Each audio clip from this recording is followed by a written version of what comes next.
Welcome to We Are Venomaniacs, the Vemsite's official podcast for all of your symbiote news, reviews, and point of views. My name is Orion, and today I'm only joined by Tyler. That's me. Womp womp. Womp womp. It's kind of a slow week. It's week 9 of our Absolute Carnage podcast series, in which we cover the event's latest comics and tie-ins. This week we only had one issue, which was Absolute Carnage, the Immortal Hulk #1. So, let's just jump into it, I guess. It was, I'll say that from the, it kind of reminds me of the, Amazing Spider-Man #30 tie-in, in that, if you're not a reader of the core series, like, if you're not a reader of the Immortal Hulk, you're probably not going to get much of what's going on here. Most of this issue focuses on the Immortal Hulk. There's very little to do with Venom. But you will recognize some plot points from Absolute Carnage if you've been following the series along. So that's what I was just about to say, that I do think, like, I like both Amazing Spider-Man and Immortal Hulk, but I would say this issue does tie in a bit better into the event than Spider-Man did. Yeah, it definitely did. You can follow the chronology of the Absolute Carnage event through this story. Like, you see the major beats and you see it from Bruce Banner and the Hulk's perspective.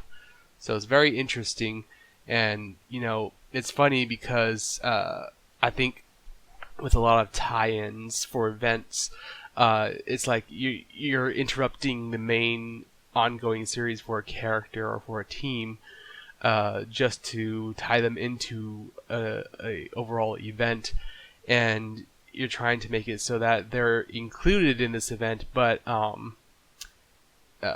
as Immortal Hulk here points out, he thinks whatever's going on in Absolute Carnage at first is about the Hulk, specifically, of course, about the Red Hulk, Thunderbolt Ross, who is dead and his body goes missing, which, as Bruce says, that's never a good thing for a Hulk.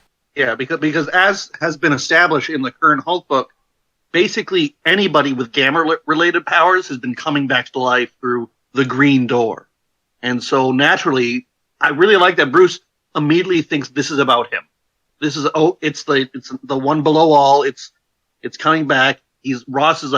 Thunderbolt Ross is back from the dead. There was red stuff outside. Red Hulk, it's got to be that. No idea what's actually going on, but he thinks it's all about it. Yeah, I think that was one of the fun parts about this story, is seeing, we, as people who have been following Absolute Carnage, we know this is, of course, now all about him, so there's a bit of a dramatic irony going on with this story.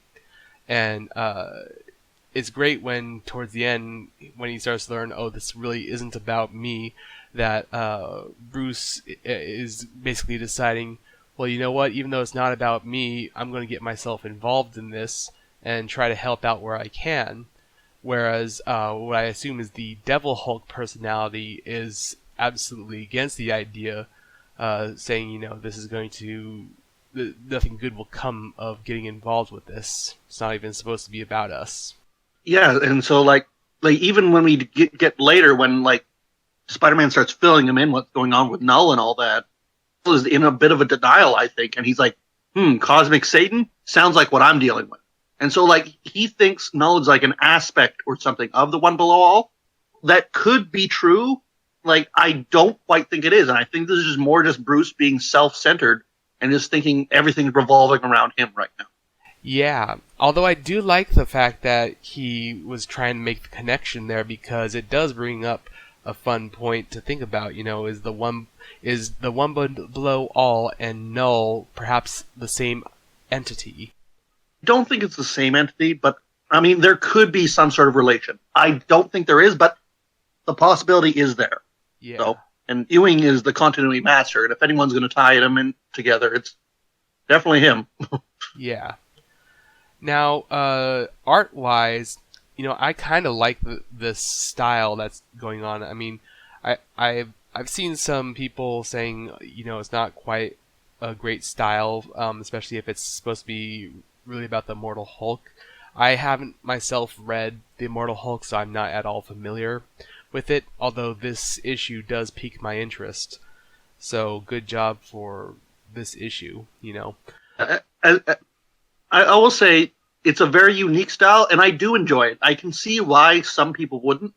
You don't really see a lot in comics. It's just this really simplistic sort of style that it just, I don't really know how to describe it. It's just a really cool style that I really was digging. Yeah, it's pretty cool. I like it, and I like the panel where Bruce is trying to compare Null to the one below all, and we see Carnage versus Venom, and I really like that panel, especially. I like that interpretation of Carnage versus Venom.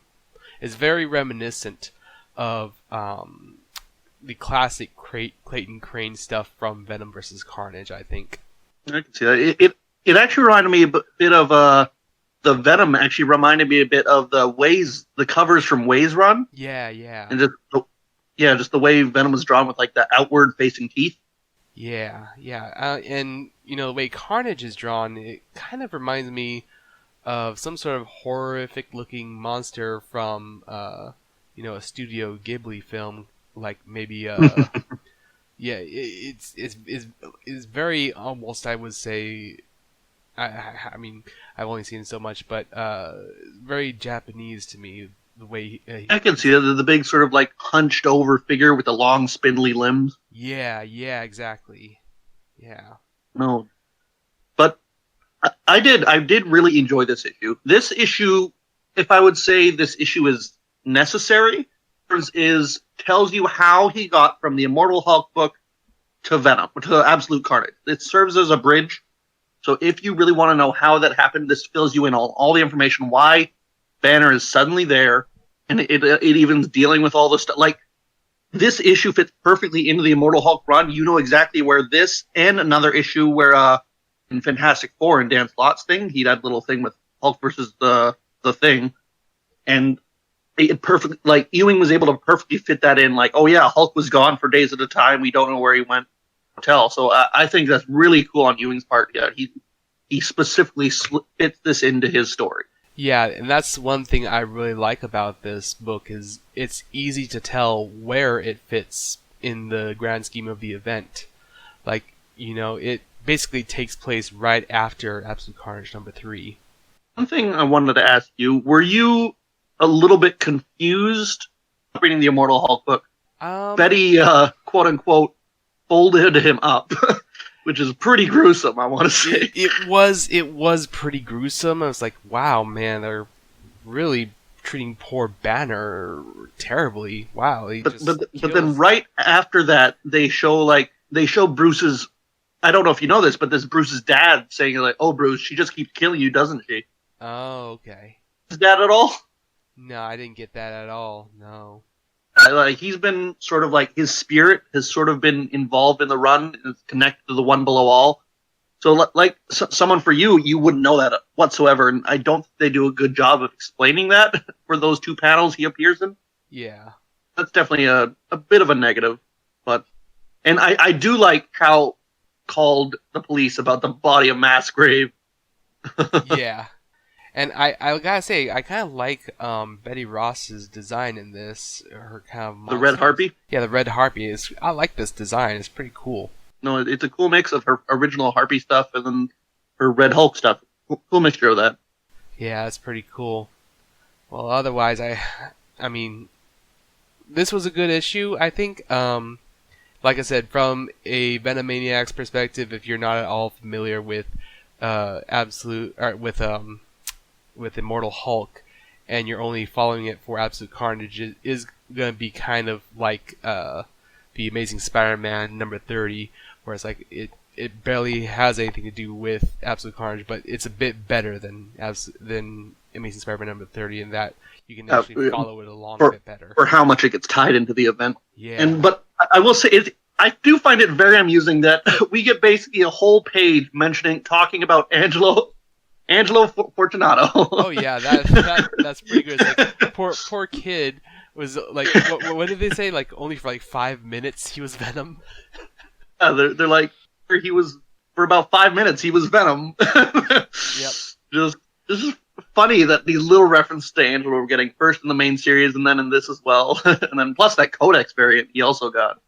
Yeah. This is Angelo's time, baby. Yep. Angelo's comeback. And, what did you think about the whole the way they, like, with him sitting in the room talking to the symbiote, his other personalities walking in and out? Like, how did you feel about that?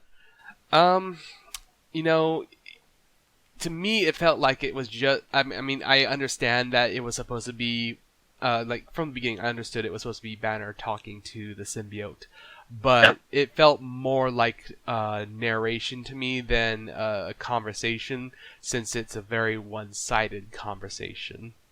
Yeah, that's fair. I think it would have been cool to have some like boxes from Venom talking back to. That would have actually been. Yeah, now that I'm thinking about it, that would have been really cool. We would have got to see some back and forth, though that given it away to less in the know people. Yeah. I do like how he talks about. He's like, I'm pretty sure I was there when it all started. Like him and Thor walk out of that room with Spidey in Secret Wars on Battleworld. Yeah. He walks in and gets the costume. So I did like the conversation, especially since like Banner even talks about, like, I'm not a huge Hulk fan because like Immortal Hulk's the first time I've really actually gotten into the Hulk. I was like, oh yeah, this is the first time. Been a long time since I've had a conversation like this. So I have vague knowledge that Bruce used to do this with his personalities a lot, and we haven't really seen this in the Immortal Hulk run. Oh.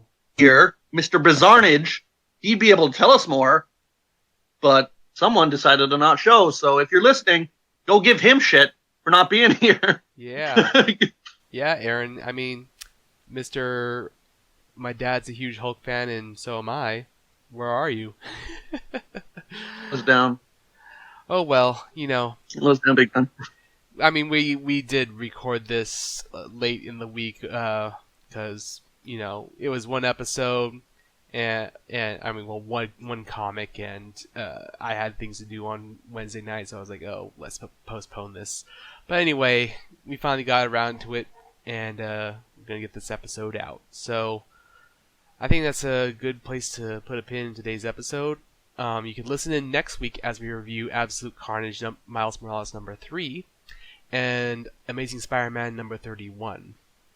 You can also listen to We Are Venomaniacs on Podbean, Spotify, Apple Music, and iTunes, Google Play Music, and YouTube. We can also be found on Twitter at WAV_podcast.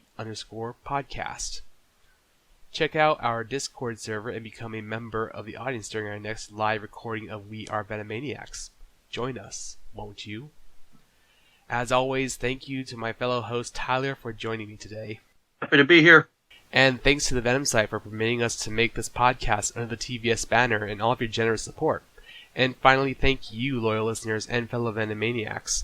You guys make an awesome community, and it's an honor to be your voice on the airwaves. Together, we are Venomaniacs.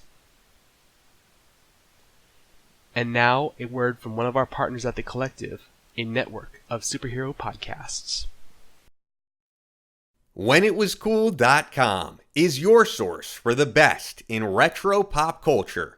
When It Was Cool features articles and podcasts on retro TV and movies, toys, action figures, pro wrestling, food, video games, and more. Hit the Patreon button to support us and get instant access to hundreds of premium podcasts and features. Family friendly and fun. WhenItWasCool.com.